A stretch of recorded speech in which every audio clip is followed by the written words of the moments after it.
Hey guys, what's up? Eddie Aho here with KissAnalog.com. Alright, so today I'm here with the multimeter review. Who would have guessed? I'm doing this because the holidays are coming up and Black Friday's coming up right around the corner this next week actually. So I bought a meter. I've had it around here for a while, but yeah, I'm really backed up with meters actually. Had some meters given to me, the Kaiweets and Hiokis. So the meters I bought, I kind of put aside and reviewed these other meters first. So I bought this one because I was really impressed with the specs. And I was so impressed, I brought out the classic Fluke 87.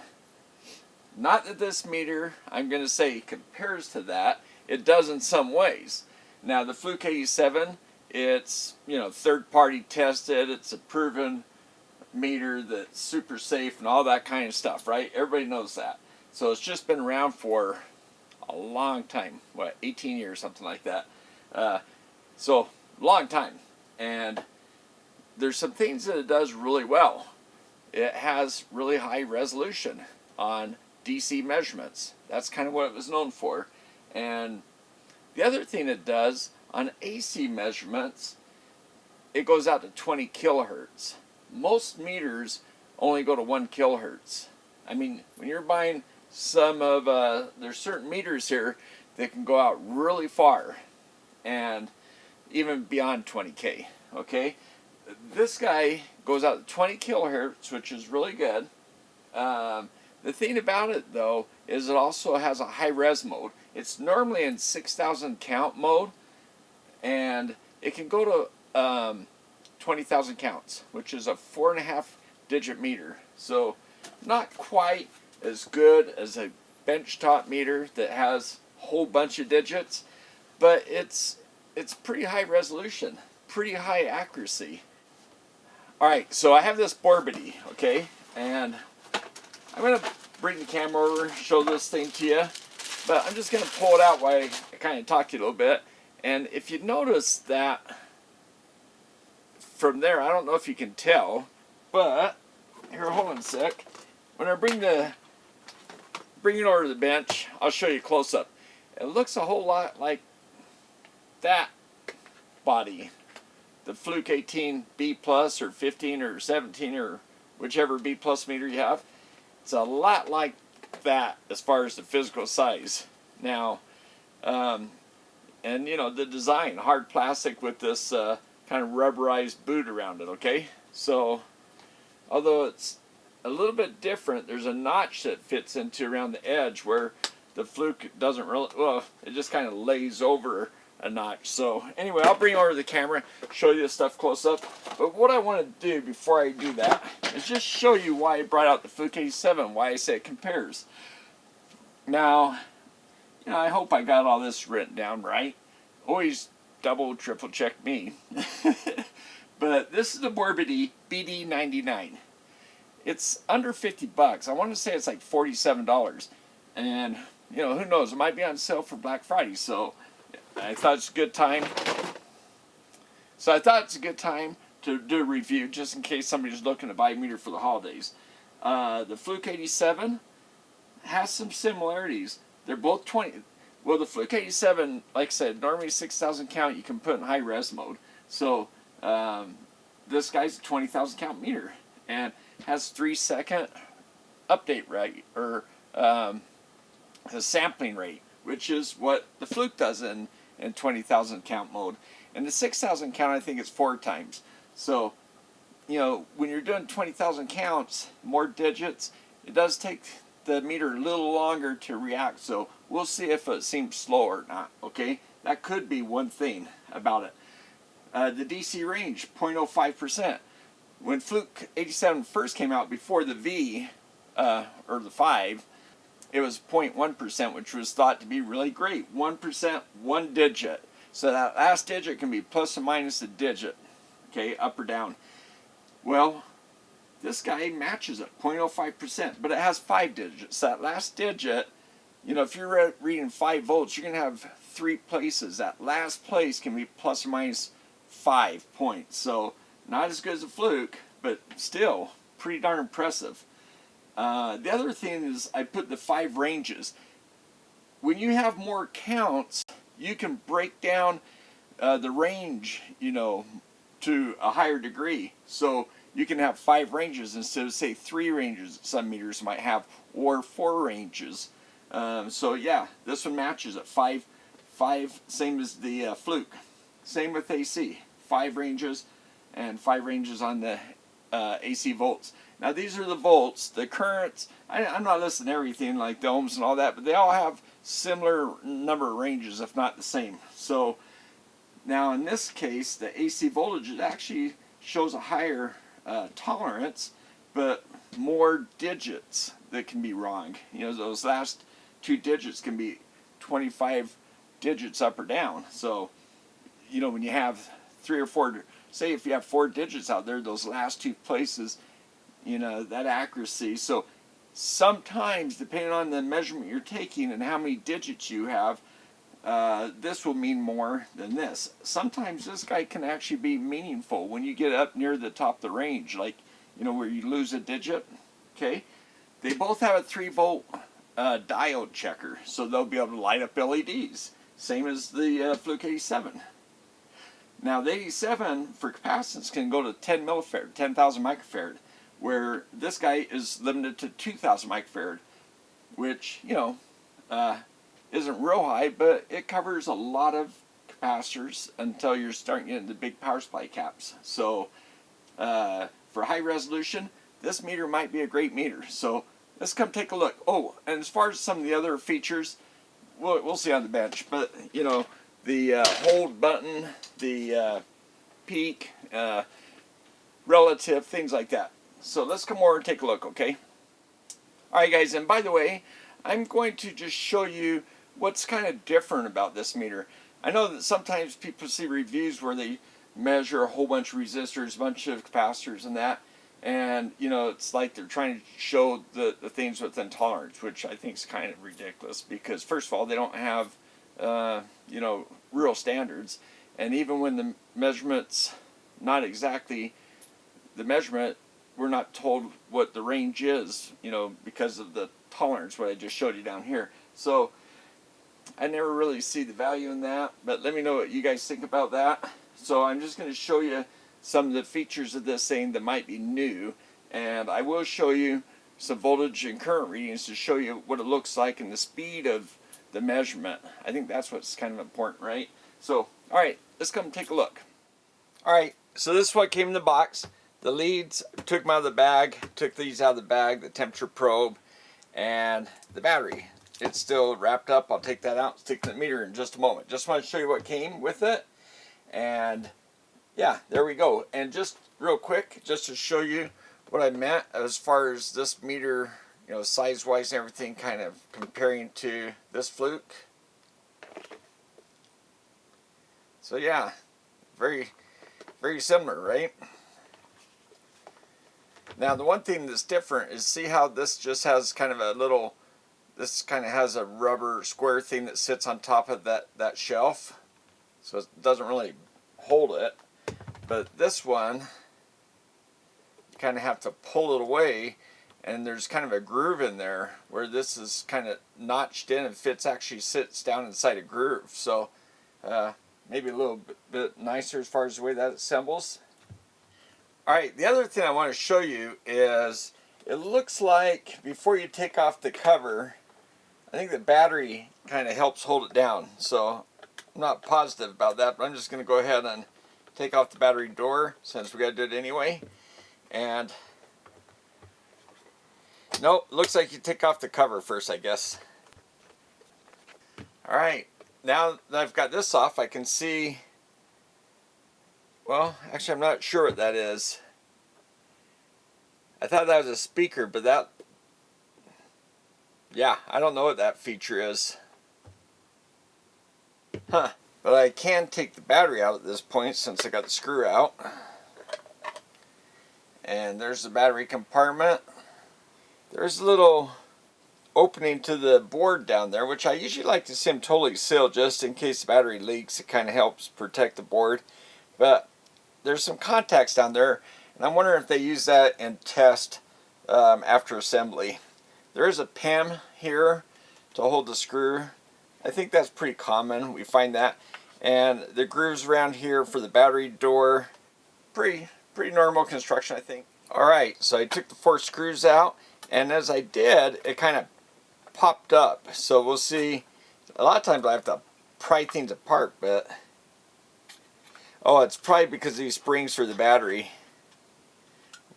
Oh yeah, so there are slots in this thing right here. I couldn't tell what those features are, but there are slots there, and it's probably to let the sound out of the speaker. Huh. There's some features here. Like at one time maybe something fit in there, maybe. Like a speaker or something. So, that's interesting. Now these terminals, like the one on this side, were pressed down a little bit more than these, so I just pulled them up to be even. And there we go, there's contact. Of course, it's a 9-volt battery. I didn't point that out. It does have high rupture capacity fuses, which is a nice bonus. That's the 10 amp fuse there. And here is the 200 milliamp fuse. Okay, there are features on the small fuse that keep it from sliding out. On the big one, there are not. So if you drop it, it could jar out of place, it looks like. Because when the back goes on, there's nothing really to hold it in either. So yeah, this meter, you know, it's not meant to be dropped on top or bottom, because that fuse could possibly slide out. Now it is in there pretty firm, and it is a big fuse with big holders, but yeah, it's too bad it doesn't have the features like the small fuse to keep it from sliding. There's some MELF resistors. We often point out the MELF resistors just because they're power resistors and they're bigger than surface mounts. Sometimes they're harder to solder on a board, but I think some manufacturing people tell me that it's no difference. But anyway, they're just larger wattage. And it looks like a couple of diodes over here and some more MELF resistors up here. And other than that, it's pretty sparse. I mean, we have the shunt. The terminals are not super strong or sturdy kind, but I think they're just fine. This plastic holds the barrel together, I think, so it's not going to get spread out. But yeah, it looks pretty sparse, which, you know, that means you have voltage clearance when you don't have a lot of stuff crowded in. So looking at the board, and up here we see some more MELF resistors. So yeah, we see more MELF resistors here, PTC, transistor. And we do have a couple aluminum electrolytic capacitors. We don't love to see those. It's nice to see tantalums, but you know, they do cost more money. And this looks like maybe the display driver, just because I can see the contacts probably for the backlight right here. And there's our crystal. So a couple glop tops and then another crystal. I think this is as far as I'm going to take it, guys, because the other side's just kind of a display. And but yeah, I don't see a lot of protection for like over voltage and that, other than those diodes. Alright, so I do want to point out that it does have this nice groove around there and these deep channels here. And so, you know, typical meter construction, the fuses are on opposing sides, so they're separated for voltage and that. And yeah, you know, other than not having protection features like MOVs and that, which that's for really helpful when you're in category 4, category 3 areas where you can have transients on the voltages that can come through. But here on the bench, you're not going to really see that stuff. Okay, one thing I want to point out, guys, there is a plus and minus sign down here, but it'd be nice if there's a plastic feature that would not allow you to put the thick or fatter side, like the negative, down on the positive. So yeah, be very careful installing the battery, because I don't know if there's reverse voltage protection, and if not, you're going to hurt the meter. Alright, so let's just check that for fun. I got this in diode mode, and I'm putting the plus on the minus side. So let's see if we read a diode. I don't see a diode, so chances are there's no reverse voltage protection. There still could be, but yeah, just be very careful. And another thing, just point out, if you weren't sure if it was third-party tested, like UL Labs or some other lab, you look on the back and you'd see some kind of certified lab, you know, UL insignia or something like that. But I don't see anything on there. I do see the double insulation and this stuff, but yeah, so that's one way to know for sure if you're wondering. And just as an example, like an amp probe here, also owned by Fluke, you'll see an agency like that.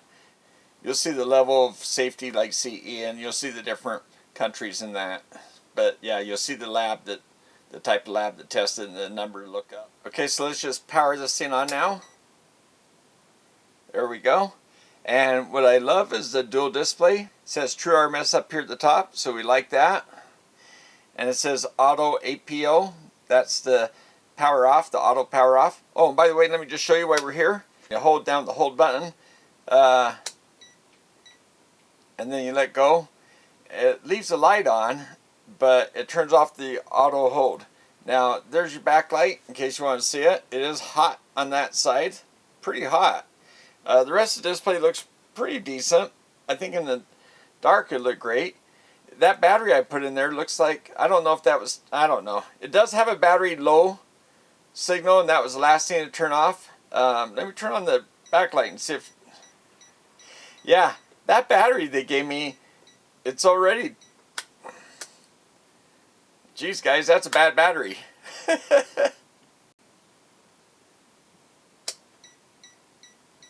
Can you hear that? So it does give you that low battery signal before it dies, but then when it dies it just beeps.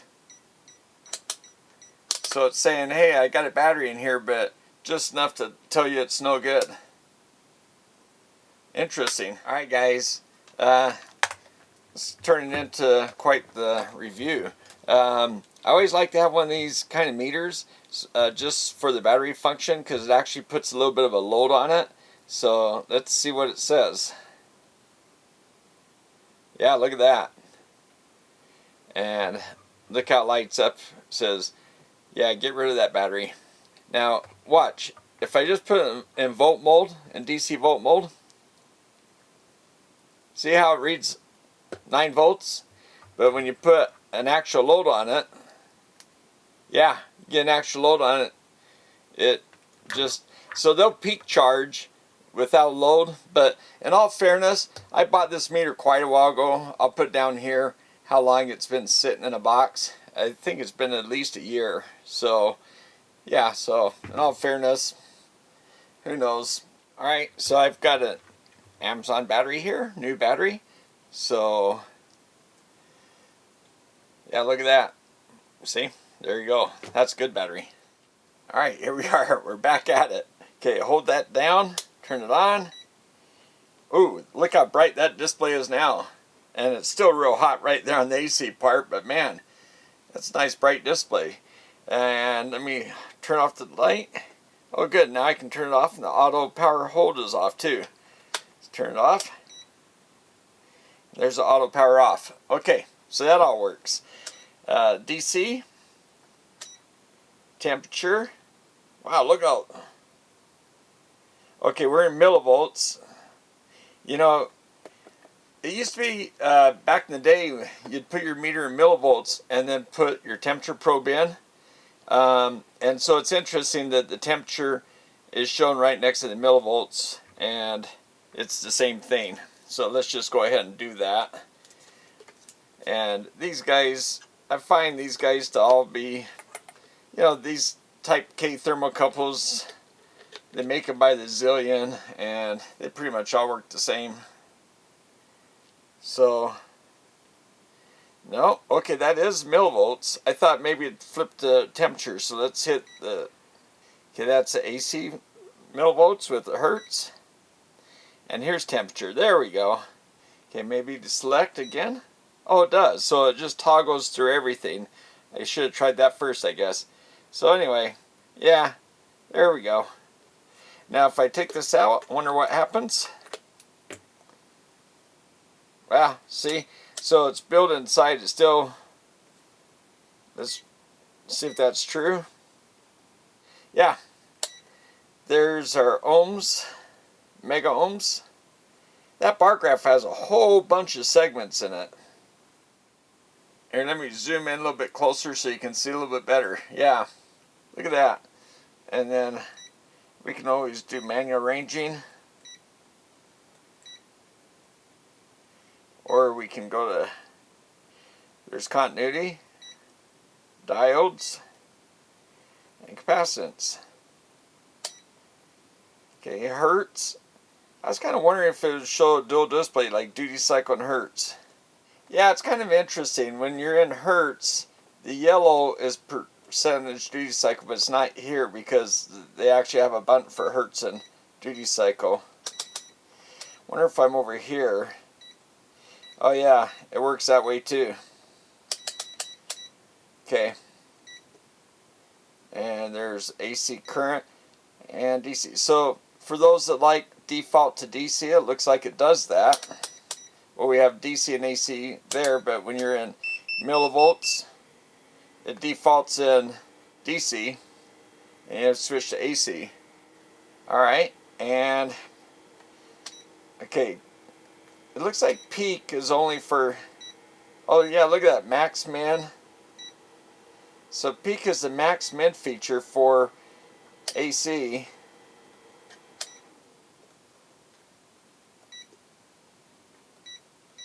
Yeah, it works in millivolts too. Doesn't work there. Okay, here's current. So it works anywhere where you have AC. And then it shows peak over here, max min. Huh, that's interesting.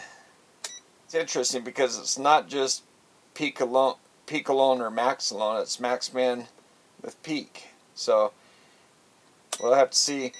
Okay, and there's your non-contact voltage. Wow. Here, while we have that, let's just bring over my power cord. It looks like, yeah, I always think it's interesting because I need to look at the manual, I guess, and see where it says you're supposed to point it, but yeah, there we go. Alright, the other thing we can just check to verify on diode mode that we do have actually 3 volts there, so let's do that. Okay, I've got the leads backwards, so we're going to see it minus 3 volts. Oh yeah, minus 3.2. Okay, so these are the kind of leads that have the thing on an angle like that. Yeah, I mean, I don't have any preference either way, I guess. I think one thing about it is when you put it up on a stand, which holds it about 45 degrees, it keeps them from hitting the bench. You can, whoops, you got to push them in all the way, but you know, you can come straight down like that, because sometimes, like on this one, these testos, I got the testo leads in this because they're nice silicone versus the crappy ones that came with this meter, but they come straight down on this particular meter, and yeah, so they don't, you have to kind of put them off to the side. So anyway, I think that's why they angle them.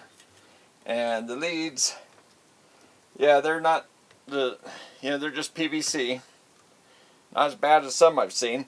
And they are neck down here, which is nice. This is kind of a soft texture, this red part, hard plastic on the gray, so it's kind of neck down to make it a little nicer to hold there. And you know, it has nice grip to keep your fingers from, hopefully you aren't pushing hard enough, you're going to do something like that and touch some voltage. But yeah, these guards are kind of meant to protect you. It's funny because we always test LEDs, but technically this is a diode checker because people want to check diodes. That's what you are going to be troubleshooting mostly, is diodes probably. Okay, there's the green. It doesn't show me the voltage though. I thought it's going to. Nope. Blue lights them up nice, but doesn't show you the voltage breakdown. Huh, that's interesting. Let's check the shot key. It does show it on the shot key. And it shows the open like it's supposed to, so that works. Let's see this little white LED. Lights that up. Lights up all the LEDs, which, yeah, just interesting. It only shows the voltage on the actual diodes. You know what? Since we're here, let's go ahead and read the capacitors, because we've got some capacitors here, and this will go 2,000 microfarads, and these are 47 microfarads. Well, that was, oh, I thought, okay, so I've got two in parallel, I think. Do I? Oh, hold on a sec. I think I have 100 microfarad here. Yeah, that's why. Alright. Yeah, I forgot. Okay, so let's see what value this one is.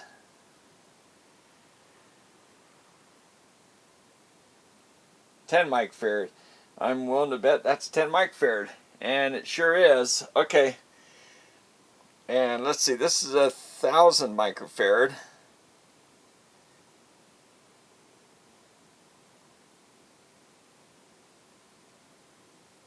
Yeah, there we go. Short leads together. Alright, so I think it's done pretty good. Okay guys, this is a 2 nanofarad or 2.2 I think it is, and yep, that looks dead on. This one's a 10. Yep. So, I forgot what value this one is. But it reads these capacitors pretty fast, the small ones, right? It's just the large aluminum electrolytics that take a while to charge up. Alright, so heck, we may as well do the continuity while we're here too. Wow, that has a nice...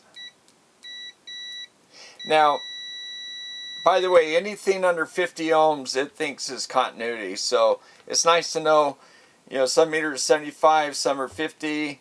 Other meters, you can set up, you know, the value that you want. So, yeah. You know what, guys? Sometimes a question comes up whether you can read capacitors in circuit. You got to make sure power's off and the capacitors are discharged, like always. So always check that. But let's check these big ones. Now these big ones probably have a resistor in parallel, 3,300 microfarads. So probably can't do it, but let's try it. The minus is down.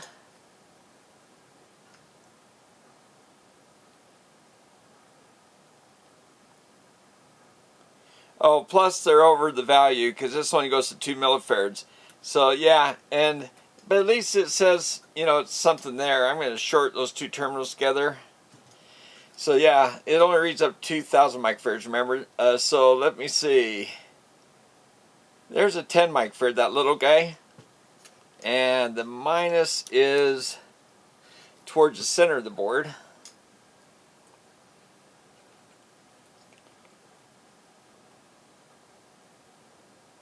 Yeah, there we go, 10 microfarads. So yeah, there you go. So you can always try, and we did it, so that was cool. Here's a little small cap. Let's just try that one for fun. It's a little film cap.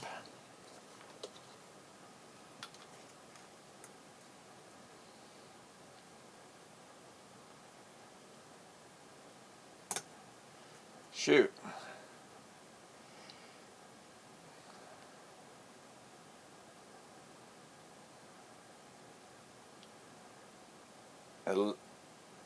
Oh, that's interesting. 10 millifarads? I thought this thing could only go up to 2 millifarads.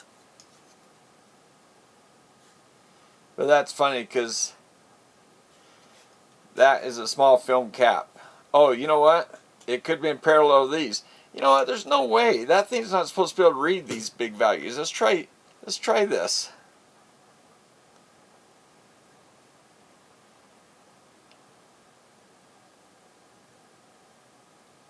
Wow. That's a 4700, this 4700. So basically we got almost 10 millifarads between them. Okay, that blows my mind because I thought this could only go up to 2 millifarads. Yeah, there we go, 2,000 microfarads, right? I wonder if that's supposed to be 20,000 microfarads. Okay, let's use the Fluke A7. I discharged the caps. Make sure minus is on the outside, okay? That's funny, it gave me a reading. Okay, it came back. Yeah, almost 10 millifarads. Okay, so it's agreeing a little bit. The Borbede gave a little bit higher reading, but, you know, probably within tolerance. Alright, we're going to have a tiebreaker. I got the Hioki because it'll go real high in capacitance, so...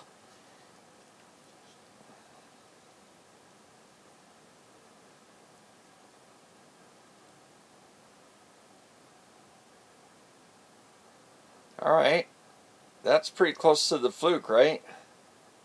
Okay. Yeah, now capacitance measurements have, you know, I forget what the tolerance is. The capacitor measurements are 5% on the Borbede, so I think that's pretty darn good. I didn't think it would read capacitors that high, but wow, that's surprising. Well, I just noticed something. I put both these on volts and put them on my power supply up there. They're kind of hooked up right here out of the picture, slide over the leads, and you notice they almost have the same stuff on each one. They kind of follow each other up to here, and then that's where they kind of change. And this one has that extra NCV setting, but yeah, pretty interesting.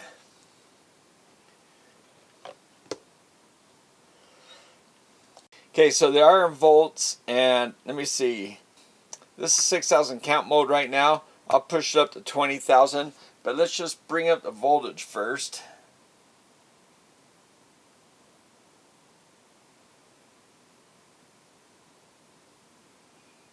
Okay, now there's 6,000, right? Let's see what happens at Fluke.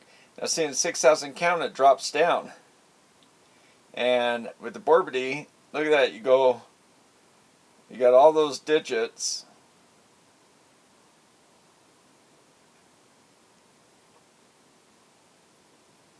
Until you go to 20, then you drop down. So then it matches basically a 6,000 count meter after that.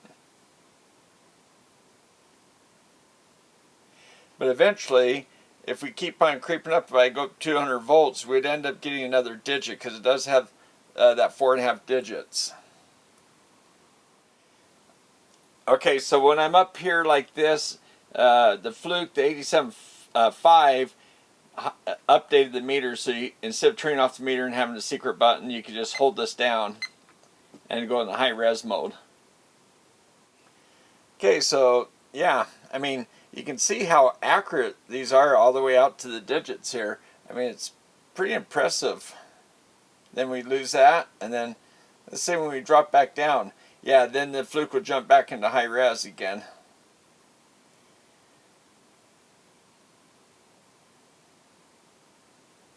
Now, one thing I can say about the Fluke, you see me changing the voltages up and down.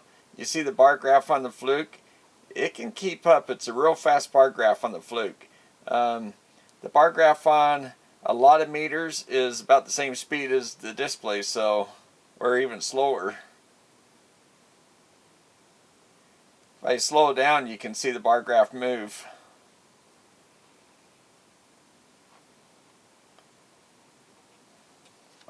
Alright, so now I'm in millivolts, and you can kind of see the meters.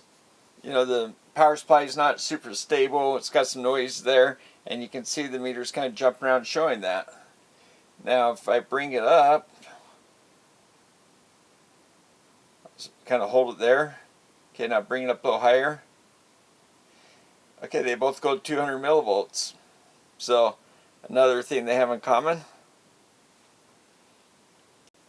Now again, just to show you the power of the 20,000 count, we're still in millivolts, but see, this is, I put this back in 6,000 count. Look at this. Isn't that just awesome?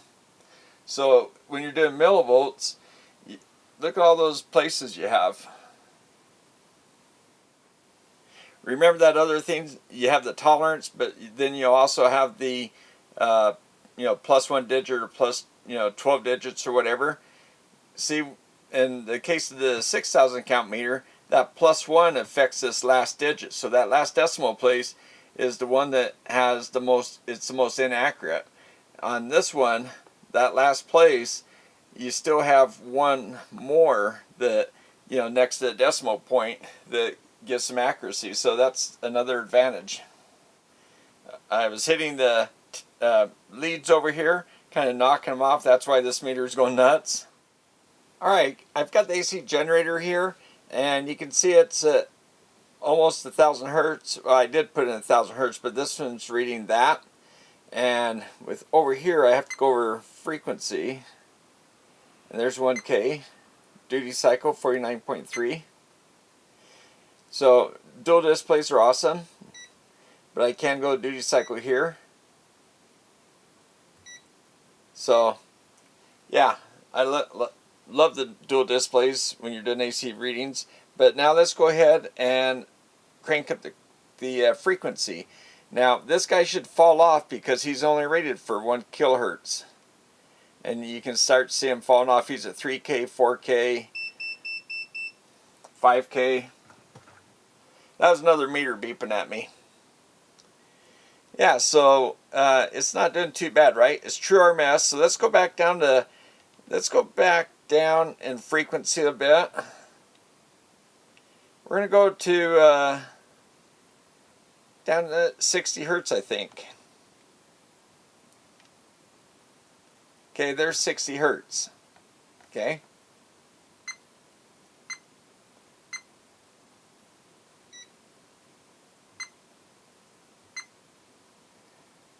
Pretty close.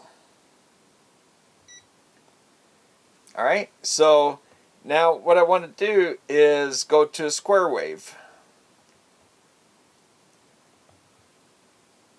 And you notice the voltage, it's still 5 volts RMS. You notice the voltage didn't really change. That's a True RMS meter, because the square wave at, say, 60 hertz is going to have, it's going to be made up of a bunch of sine waves, and it's going to be 60 hertz and all the harmonics, like 120 hertz, 180 hertz, so on. So you have to be able to measure all those things, do the math, and give you the correct numbers.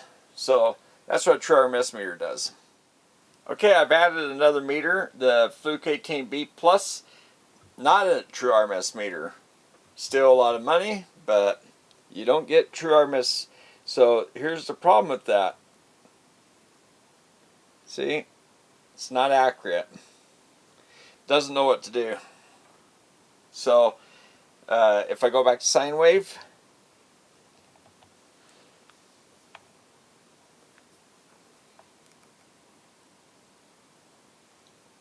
there we go. So it takes the average reading, and then it, you know, does a little math in there to change it to an RMS.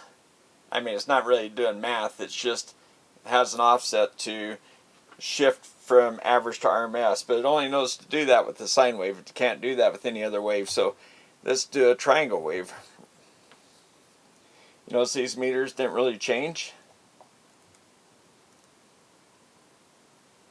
And you see that meter over there doesn't know what to do. By the way, I have to apologize to Fleur putting my leads into that meter, or to Testo for putting my nice silicon leads in this meter. But I like to test meters with the leads that come with, because that's what you're going to get when you buy the meter. That's what makes sense. And if there's any problems, then we can try a nice set of silicons to see if there's a problem with the leads. Otherwise, test with the leads that they come with, right? Alright, now the other thing I can do is, we're still putting the triangle wave out. Let's just go ahead and do that min-max feature on both of them.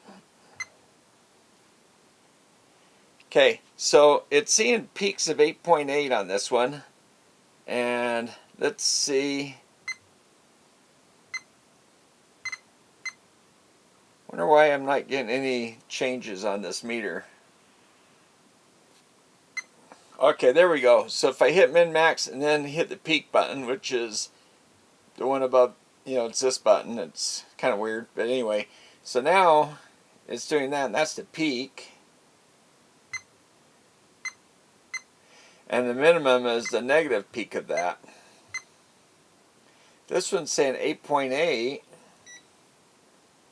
and minus 8.8, so a little difference in the readings there. Alright guys, we brought Big Boss in here, and let's see what we see with this one.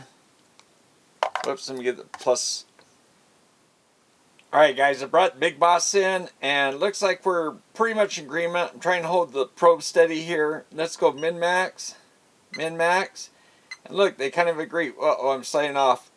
And so, yeah, go back and forth. Oh, I'm sliding off 60 hertz.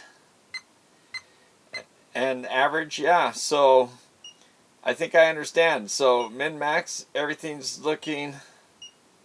Now, if I hit peak, if I hit the peak measurements, look at that. Now, if I come over here and hit the peak, pretty close to the same thing. Now, let's go to guy on this one. So they're pretty close. I mean, it looks like Hyoki's kind of in between these two. I think I understand. So the min-max is giving the RMS min-max, where the peak is giving the peaks. And this guy, I think that's why it says peak, because it's trying to give the peak. So it's actually, that's why it didn't agree in the beginning. Okay, so I think that's what it is. So let's go back to a sine wave. There we go. Now, look at that. They're pretty close. They're still doing the peak. Let's start over. Okay, 5.24. Let's go to min-max.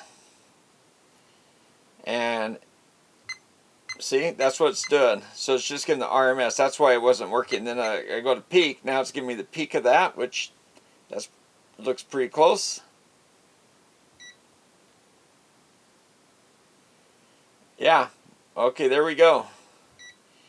So min, minus, plus, yeah, okay, there we are. So mystery solved, I think. It easy. I'm going to go amplitude 1 volt RMS. And start over here. There's the 1 volt RMS. Let's do the min-max and peak. See, there we go. 1.49, and yeah, there we go. All right, min, minus, max. So there we go. All right, guys, pretty cool, right? I just always want to point out, because not all meters, automatic meters, have ranges, range button or manual range, but like I said, you got lots of ranges on this one, just like on the Fluke. Whoops, let's turn off the stuff here.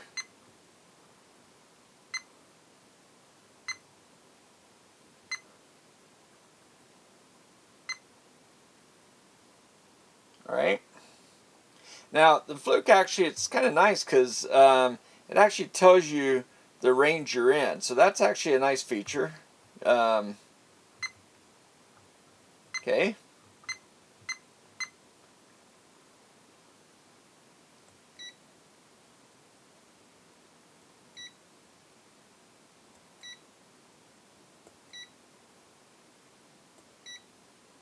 So you can see decimal point moving around. Now, they both have amp ranges and milliamp and microamp range, so that's nice. So you have your microamp, milliamp, and amp. Microamp, milliamp, and amp on the same button on this one. So I'm kind of wondering now if you have more ranges with this guy, since it's got 3 different positions. So what do you guys think of this? 20,000 counts. Pretty nice accuracy. Nice size meter.